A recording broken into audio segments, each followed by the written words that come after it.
Hello student, आज हम शुरू करने जा रहे हैं फिजिक्स टॉपिक से इलेक्ट्रोस्टैटिक्स। शुरू में हम देखेंगे इलेक्ट्रिक फ्लक्स मतलब क्या। इलेक्ट्रिक फ्लक्स मतलब हमने 11th में देखा था कि total number of electric line of force passing normally through the given area in an electric field is called as electric flux. यहाँ पर मान लो यहाँ पर एक पॉइंट वो है जहां पर हमने प्लस क्यू चार्ज कंसीडर किया है। इस प्लस क्यू चार्ज की वजह से सराउंडिंग में क्या होगा, इलेक्ट्रिक फील्ड क्रिएट होगा। और मान लो उस इलेक्ट्रिक फील्ड में हमने एक पॉइंट P कंसीडर किया है जिसके सराउंडिंग में हमने एरिया स्मॉल एरिया ds निकाला है। तो इस प्लस क्यू चार्ज की वजह से इस एरिया ds पर क्या होगा, इलेक्ट्रिक फील्ड इंटेंसिटी क्रिएट होगी और उसकी डायरेक्शन इस तरीके से। लेकिन मुझे ऐसा पता चला कि ये जो एरिया ds है इस E को नॉर्मल नहीं दिख रहा और इसलिए मैंने क्या किया, इस एरिया ds को हम क्या करेंगे, एक परपेंडिकुलर निकालेंगे और वो जो परपेंडिकुलर उसी को हम कहेंगे area vector. What do you mean by area vector? The vector drawn perpendicular to this small surface area ds is called area vector। और ये अपने दिमाग में फिट कर दीजिए कि area vector is always perpendicular to this surface area। और इसलिए यहाँ पर E बार और ds बार में यहाँ पर एक एंगल क्रिएट होगा जिसको हम कहेंगे थीटा। क्या कहेंगे हम इसको? थीटा कहेंगे। अब हम इस जो इलेक्ट्रिक फ्लक्स के जिसकी डेफिनेशन हमने ऊपर देखी है उस डेफिनेशन को हम E और ds के फॉर्मेट में हम रेडी करेंगे, फॉर्मेट करेंगे। तो यहाँ पर क्या कहता है फिर, d phi is equal to E bar dot ds bar। यानी इलेक्ट्रिक फ्लक्स E और ds के फॉर्मेट में किस तरीके से बना लिया हमने, d phi is equal to E bar dot ds bar। Dot मतलब क्या, स्केलर प्रोडक्ट। और इसलिए हम इसकी अनदर डेफिनेशन क्रिएट कर सकते हैं, बना सकते हैं हम इलेक्ट्रिक फ्लक्स की, क्या, द स्केलर और डॉट प्रोडक्ट। कौन सा है प्रोडक्ट? स्केलर और dot product of E bar and ds बार। मतलब the scalar product of electric field intensity and area vector is called electric flux, is called as electric flux। और इसलिए हम इसी को इस फॉर्मेट में लिख सकते हैं। हमें पता है स्केलर प्रोडक्ट किस तरीके से करना है। हम क्या करते हैं, इसकी मैग्नीट्यूड लेंगे, इसकी मैग्नीट्यूड लेंगे, दोनों में जो एंगल है थीटा उसी का हम कोसाइन थीटा करेंगे और इन तीनों का हम मल्टीप्लिकेशन करेंगे। तीनों का क्या करेंगे, हम यहाँ पर मल्टीप्लिकेशन करेंगे। अब यदि हमें अगर टोटल सरफेस एरिया के लिए इलेक्ट्रिक फ्लक्स निकालना है तो इसी इक्वेशन को या इस इक्वेशन को हम इंटीग्रेट करेंगे। क्या करेंगे, सिर्फ हम इसको इंटीग्रेट करेंगे। आया समझ में? यानी इलेक्ट्रिक फ्लक्स के बारे में हमने ये फॉर्मूला एक डिफाइन किया। कौन सा है? Electric flux is equal to integration of E into ds cos theta या is equal to integration of E bar dot ds bar. ये दो फॉर्मूले हमने क्रिएट किए, तैयार किए। अब हम स्टार्ट करेंगे गॉस लॉ। गॉस नाम का एक साइंटिस्ट है जिसने ये लॉ फॉर्म किया, इसलिए हम किसको कहेंगे, गॉस लॉ। लेकिन समझ लो गॉस लॉ मतलब क्लोज सरफेस। ये कॉन्सेप्ट आपको अपने दिमाग में फिट करना है, क्या कि गॉस लॉ मतलब क्या है, गॉस लॉ क्लोज सरफेस। और क्या कहता है गॉस लॉ, देखो अगर हम एक क्लोज सरफेस अगर कंसीडर करेंगे, उस क्लोज सरफेस के भीतर जो इलेक्ट्रिक फील्ड है उस इलेक्ट्रिक फील्ड की वजह से एक फ्लक्स क्रिएट होगा। और मान लो कि क्लोज सरफेस एरिया एक मीडियम में रखा है जिसका परमिटिविटी है एप्सिलॉन। और हमें पता है एप्सिलॉन 0 ऑफ फ्री स्पेस कितना है, एप्सिलॉन 0 मतलब क्या, permittivity of the free space. और इसलिए हम क्या करेंगे, यहाँ पर flux of net electric field, flux of net electric field through the close surface is equal to 1 upon epsilon 0 times the total charge enclosed by that closed surface। उस close surface के भीतर जो चार्ज enclosed है उसके कितना times, 1 upon epsilon 0 times. और इसलिए इसको हम कंबाइन करेंगे phi is equal to q upon exponential. लेकिन मुझे बताओ phi का अपने पास अनदर फार्मूला है, क्या है? phi is equal to integration of e bar dot ds bar, और इसलिए हम इसी की जगह पर लिखेंगे integration of e bar dot ds bar is equal to q upon exponential. अब हम क्या करेंगे, ये जो सिंबल है जिसको हम कहेंगे इंटीग्रेशन साइन, क्लोज सरफेस के बारे में अगर हम जब सोचते हैं तो क्लोज सरफेस लेने की वजह से हम इस सिंबल को इस सिंबल से हम क्या करेंगे, रिप्लेस करेंगे, और इसलिए इसकी जगह पे हमने ये सिंबल ले लिया। आया समझ में? इसी को कहते हैं गॉस लॉ। क्या कहते हैं हम इसको? Gauss law. आपको इस तरीके से सवाल किया जाएगा व्हाट इज गॉस लॉ, आपको स्टेटमेंट लिखना है और इस तरीके से इसको राइट डाउन करना है। आया समझ में? अब हम गॉस लॉस की कुछ एप्लीकेशंस देखेंगे और इस गॉस लॉ का यूज कर हम क्या करेंगे, इलेक्ट्रिक फील्ड इंटेंसिटी निकाल सकते हैं डिफरेंट क्लोज सरफेस के लिए। उसी में से फर्स्ट सरफेस है हम स्फेरिकल शेल या हॉलो स्फीयर लेंगे। क्या लेंगे हम? स्फेरिकल शेल और हॉलो स्फीयर। कि मान लो यहां पर हमने एक क्लोज सरफेस है, मतलब एक स्फीयर लिया है जिसका सेंटर है O और रेडियस है कैपिटल R। मतलब consider a sphere of center O and radius capital R placed in a medium of permittivity E, जिसकी परमिटिविटी कितना है? E है। ऐसे मीडियम उसको हमने पुट किया। मान लो इस स्फीयर को हम क्या करेंगे, चार्ज करेंगे। क्या करेंगे? चार्ज करेंगे और surface charge density sigma. Sigma मतलब क्या? सरफेस चार्ज डेंसिटी है। सरफेस चार्ज डेंसिटी मतलब क्या? Charge upon area. क्या है? Charge upon area. एरिया मतलब क्या? Surface area. बॉडी का शेप कौन सा है? कौन सा है? स्फीयर। और इसलिए इसका सरफेस एरिया क्या आएगा? 4 पाई r स्क्वायर।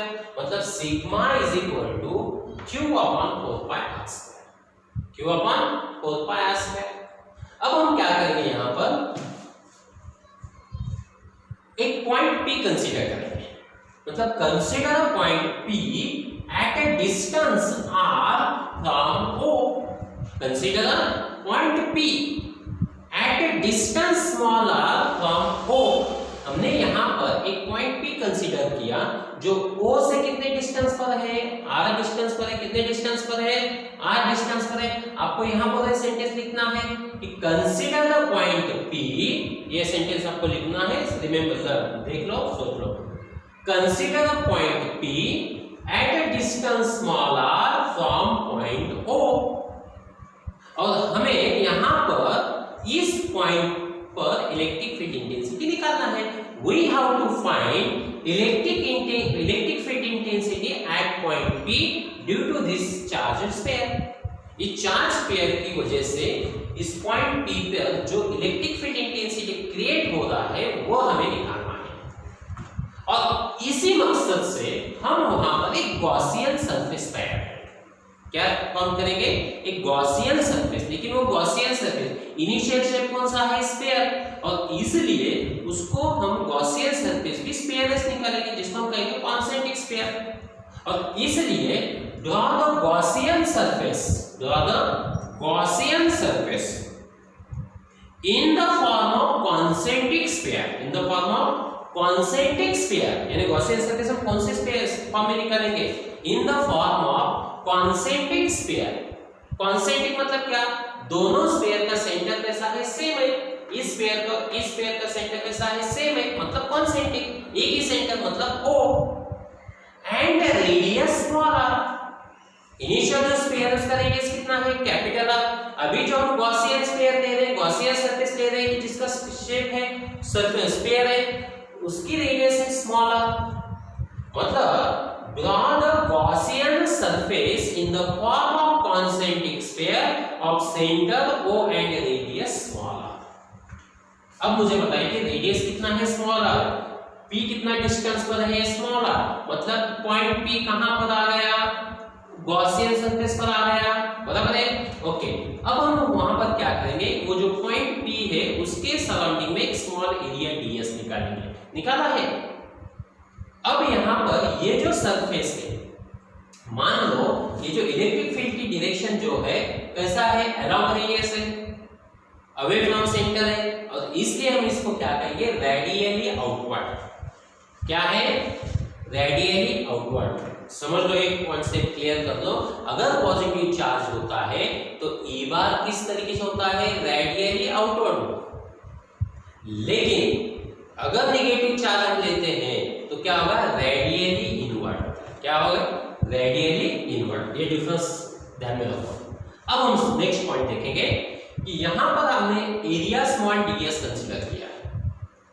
अगर हम एरिया ds को अगर एरिया वेक्टर निकालेंगे तो आपको एरिया वेक्टर और ई एक ही डायरेक्शन में दिखाई देगा। कैसा देगा, एक ही डायरेक्शन। देखो यहां पर मैंने फिगर में बताया है, ई बार और ds बार। अगर मान लो कि ई बार और ds बार एक ही डायरेक्शन में है तो थीटा कितना आएगा, 0 आएगा। कितना आएगा, थीटा 0 आएगा।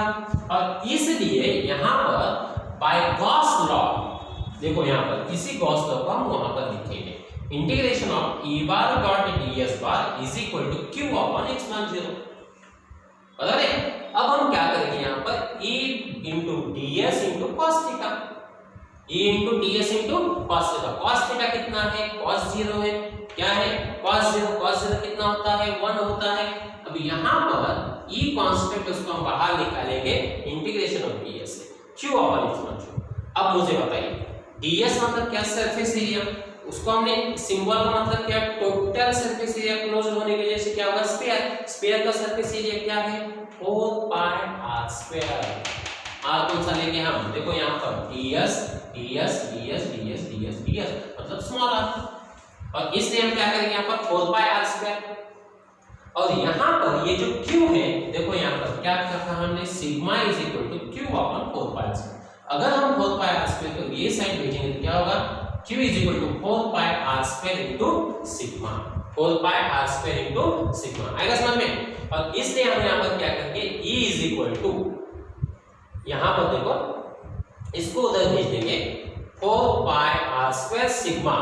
अगर इसको हम उधर भेजते हैं तो क्या होगा, ये इप्सिलॉन 0 और इसको हम नीचे भेज देंगे 4 pi r square. 4 pi cancel, e is equal to sigma into r square upon epsilon 0 r square.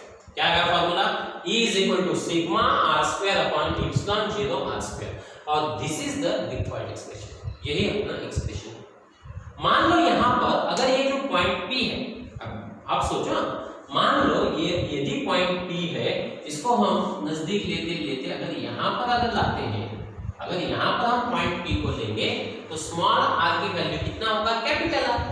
बता रहे कब, जिस वक्त ये जो पॉइंट P है यहां पर हम कंसीडर करेंगे तो उस वक्त स्मॉल r और कैपिटल R कैसा होगा, सेम होगा।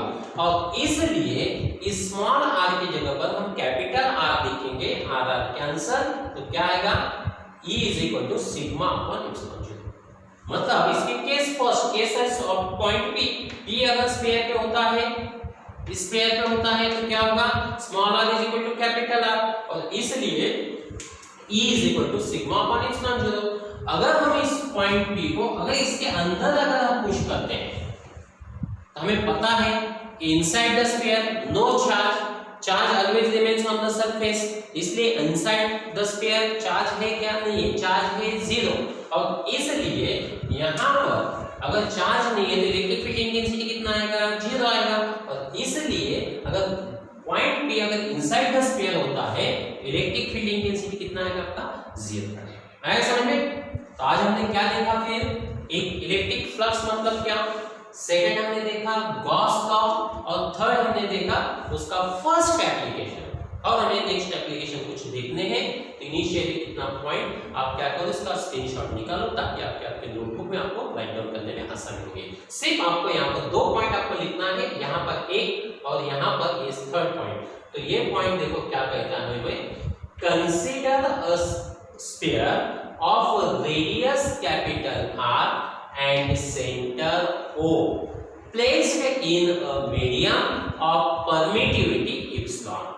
आया समझ ये सेंटेंस। और यहां पर क्या लिखेंगे, consider a point P at a distance small r from center O। आया समझ में, आप लिखेंगे। ओके।